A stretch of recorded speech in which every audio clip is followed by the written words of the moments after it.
Cenjene gledalke, spoštovani gledalci, takole z Gornje Radgone sejma Agra 60. letošnji mednarodni kmetijsko-živilski sejem in v našem mobilnem studiu gostimo gospoda Danila Rihtariča, direktorja Kmetijske zadruge Radgona. Lep pozdrav. Lep pozdrav tudi vsem gledalcem televizije AS.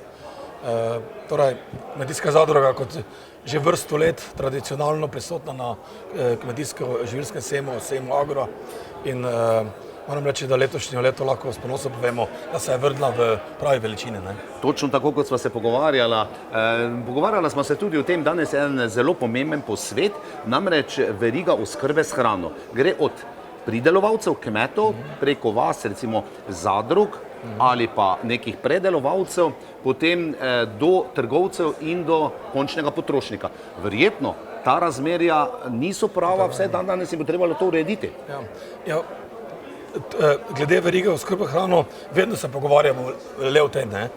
In to je vedno nekako nepisano pravilo, da se moramo o tem pogovoriti in urediti tudi razmerja, cenovna razmerja. Do danes tega nismo uspeli.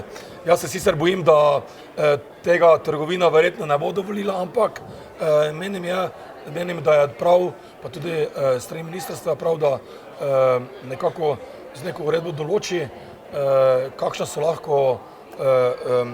lahko deleži zaslužkov pri samem prodajnem sortimanu, ampak trgovina pač trgovina, ona deluje tudi drugače, tudi konkurenčno in menim, da je problem v tem, da najmanj ostane primarno.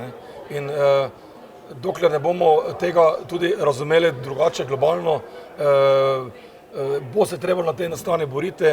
Jaz tukaj podpiram tudi Zadružno zvezo, ki vedno poudarja, vedno smo na repu z zaslužkom, ampak mislim, da so začeli ljudje tudi razumeti, da je potrebno to urediti. In mislim, da je tudi trgovina spoznala, da je skrajni čas. Kot direktor skrbite seveda za ekonomičnost, za pravo podobo Kmetijske zadruge Radgona. Seveda je bil preblisk letošnjega leta razmere globalne, vojna in tako naprej. Tudi tu ste verjetno začutili, da treba nekaj storiti, neki korak, nekako se prilagoditi tem razmeram, ne nazadnje tudi cene, sedaj odkupa pšenice, še poprej ječmena, so se nekako vendarle stabilizirale in izgleda, da je letos kar v redu. Stvar je takšna, da so cene, ki so tudi odkupne cene, bile letos verjetno rekordne zadnjih. Jaz se ne spomnim, da bi bile tako visoke cene pšenic, ječmena, oljne ogrčice do danes, pa tudi lahko pričakujemo relativno zelo dobro ceno koruze, pa ne samo zaradi nastale situacije, kot je vojna v Ukrajini, ampak tudi zaradi globalnih razmer vremenskih, ki so letos botrovale izjemno sušo. Evropa dejansko trpi za sušo. In menim, da so cene nekako primerne.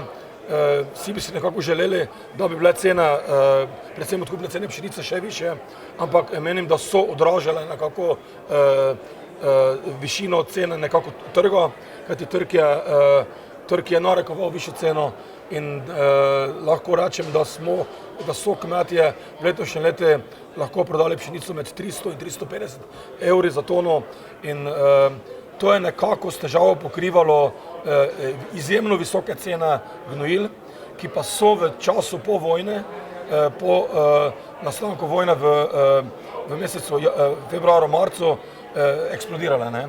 Mi imamo trenutno danes cene gnojil, ki so 300% više, kot so bile prej. In seveda to pa je potrebovalo temu, da je cena plina izjemno visoka. Danes je cena plina zemeljskega tako visoka, da verjetno nihče niti ne proizvaja gnojil, predvsem dušičnih, kajti potem bi bila cena dušičnega gnojila še više, kot je bila pred mesecem, 2 mesecema. Kar pšenica, ječmen, žitarice, kar solidna donos letošnji, koruza pa zgleda zaradi sušnega obdobja, ki smo ga imeli, nekaj manj, če še seveda ostajamo pri poljedelstvu. Moram reči tako, da tudi pšenica, ječmen in oljna ogršica so bili nižji pridelki. Nekako med 15, 20 do 30% so bili ti pridelki letos tudi nižje. Ker je suša bila nekako nesorazmerna, cela zima je bila suha, potem je bilo nekaj spomladi nekaj dežja, zdaj je zopet suša in dejansko tudi pšenica je utrpela en del te zgodbe. Res je, da je cena višja, vendar, če pa primerjamo, da imamo 30% nižji pridelek, potem več ne moramo biti tako zadovoljni tudi pri tej ceni. Vekoliko ste seveda upravili vse ukrepe, ki so potrebne za normalno poljedelsko proizvodnjo. Tako da moram reči, da cena je zadovoljiva, ampak ob predpostavki, da so pa pridelki bistveno nižji, pa seveda temu več ni tako. Kakšne so napovedi ekonomske številke, recimo res, da smo komaj konec avgusta, še 4 meseci so pred nami, Kmetijska zadruga Radgona je zmeraj dobro poslovala. Mislim, da glede samega poslovanja, da je zadruga poslovala nekje 20 do 25% nad planom, kajti, ko sem že prej omenil, cene gnojil so izjemno visoke, seveda to tudi dviguje promet zadruge in pa cena različnih proizvodov, kot so pšenica, koruza, tudi mleko, tudi govedo, tudi prašiči se zdaj dvigujejo cene, so bistveno večji in seveda to tudi vpliva na višino prihodkov. Tako da v letošnjem letu pričakujemo nekje 20 do 25% večje prihodke, seveda pokritje mora biti pozitivno, zato tudi poslujemo tako. Je pa res, da zadruga, njen smoter ni dobiček, ampak kako svojim članom zagotoviti čim boljšo ceno pri nakupi in pri prodaji čim večji output. S to željo, bodi tako. Hvala, gospod Danilo Rihtarič, direktor Kmetijske zadruge Radgona. Hvala lepa. Za omizjem se nam je pridružil predsednik Kmetijske zadruge Radgona, gospod Sašo Peček. Sašo, 150 let letos zadružništvo oziroma zadružne zveze, zelo pomemben dogodek. Kako dolgo obstaja vaša zadruga v Radgoni? Vsem skupaj prvo lep pozdrav. Kmetijska zadruga Gornja Radgona obstaja, mislim, da je letos 73. leto. Nedolgo nazaj smo imeli 70. obletnico, tik pred temi korona ukrepi. Ja, res pa je, zadružništvo praznuje letos 150 let obstoja.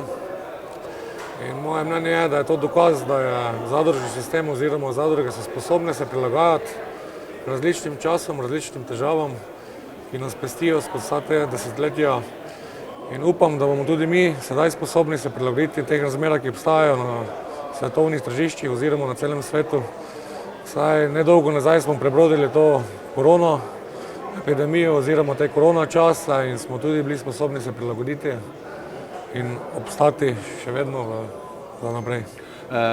Zadružništvo kot tako, Sašo, je neka najboljša oblika pravzaprav, zato je tudi toliko let obstalo, najbolj korektna do proizvajalca kmeta, ki zmeraj nekje je v preteklosti ali pa velikokrat potegnil krajši konec. Se pravi, kot je povedal direktor poprej, ne gre za neke dobičke, gre za to, da kmetu pomagate, da svoj izdelek plasira na tržišče.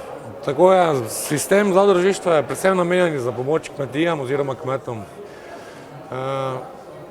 Oblike so se skozi čas spreminjale, ampak še vseeno je glaven cilj omogočiti, čeprav nekatera mnenja so drugačna, ampak še vedno je cilj omogočiti kmetom čim boljše pogoje odkupa oziroma prodaje in zagotavljanje čim boljše cene ob nabavi. Tudi jaz gledam na zadrugo tako, da mora sodelovati z kmetom, mu pomagati tudi za strani financiranj, kompenzacij in podobnih zadev in s tem mu omogočiti razvoj in nadaljnji razvoj kmetij, kar je predvsem pomembno. Saj, kot opažamo, je kmetij vedno manj, mladi se manj odločajo za ta poklic. Tudi naš cilj je, da predvsem mladim tudi in vsem obstoječim kmetijam, našim članom, omogočamo nek stabilen razvoj. V težavah tudi pomagamo, vodimo tudi računovodstvo in podobne zadeve. Ja, in to je glaven cilj. Sašo, če pogledamo še malce osebno izkaznico, koliko imate pravzaprav v vaši zadrugi kooperantov, kako jih že imenujete, združujete na različnih področjih, seveda kmetijstva, ne gre samo za poljedelstvo, gre za živinorejo, gre verjetno tudi za kakšno sadjarstvo in podobno. Ja, Kmetijska zadruga Radgona se obada predvsem z odkupom pridelkov v Poljščini, prav tako odkupujemo večinoma grozdje v sodelovanju z Radgonskimi goricami. Seveda je tudi pomemben faktor odkup živine ter prašičev. Začeli pa smo tudi s spodbujanjem proizvodnje teh manjših kultur, ajda, soja, Lahko vam povem, da letos izvajamo tudi eno večjo investicijo, to je izgradnja sušilnice za bučnica oziroma buče, ki je prilagojena tudi za vse druge kulture. Kaj mislim, da je tudi en del prihodnosti tega, saj stalno večji problem je z energenti, podobnimi stvarmi. Nekako smo se mogli odločiti za, po domače povedano, samooskrbo za tem. Zadruga pa šteje trenutno 228 članov, ki so fiksni člani oziroma lastniki zadruge, kaj dosti krat tudi pozabimo. V sklopu zadruge deluje tudi hčerinsko podjetje Kmetijstvo Črnci. Drugače pa komponentov pa imamo več tisoč, upam stariti, ki sodelujejo z nami in je to. Morda za konec, trend je seveda zeleno kmetijstvo, trend je eko kmetovanje. Kako se pravzaprav odzivajo kmetje na te stvari na tržišču? Res, da je dodana vrednost, vendar so tudi pogoji izredno strogi, kar se tiče tudi seveda strani Evropske skupnosti. Res je to novi izziv sodobnega kmetijstva, po mojem mnenju. Sam osebno menim, da mora biti glaven cilj slovenskega kmeta oziroma vseh kmetov pridelati zdravo slovensko hrano. Zdaj jaz bom rekel tako, vsak ima svoje, vsak se odloči sam. Jaz osebno prihodnosti v tem ne vidim, moram priznati. Saj, kot sem rekel, glavni cilj mora biti pridelati hrano, da bomo postali samozadostni in predvsem imeli zdravo slovensko kvalitetno hrano. Zdaj pa seveda trend gre v to, seveda mi tudi z določenimi produkti lahko pomagamo pri tem. Nismo se še specializirali v to, ampak že tipamo te zadeve. Obstaja pa par članov, ki se intenzivno bavijo s tem in nekako jim tudi to uspeva. Je pa tu največji problem, kaj jaz vidim, je pa, da te zunanje regije, ali kako naj povem, niso še tako zainteresirani za to, predvsem pa so zainteresirani za mesta, kjer je ta posel sigurno dobrodošel. Kot predsedniku Kmetijske zadruge Radgona vse dobro tudi v prihodnje. Čim manj naravnih nesreč, to je nekaj, kar botruje ali pa narekuje pravzaprav politiki in seveda gospodarjenju v zadrugi. Tako je, to bo še večji izziv kot vse drugo, podnebne spremembe. In mislim, da bo nam kmetom, če smo preživeli vsa ta stoletja, še tudi to uspelo nekako rešiti. Vsem pa bi se zahvalil, ki nas obiskujejo, ki z nami poslujejo in veliko predelkov jeseni. Pa pridite kaj na naš štand tudi, ko boste videli, če boste na drugo leto na sejmu magari in to je to. Hvala lepa. Takole si je bil današnji klepet z predstavniki direktorja Kmetijske zadruge Radgona ali Gornja Radgona, Danilom Rihtaričem in Sašom Pečkom, ki je predsednik te zadruge.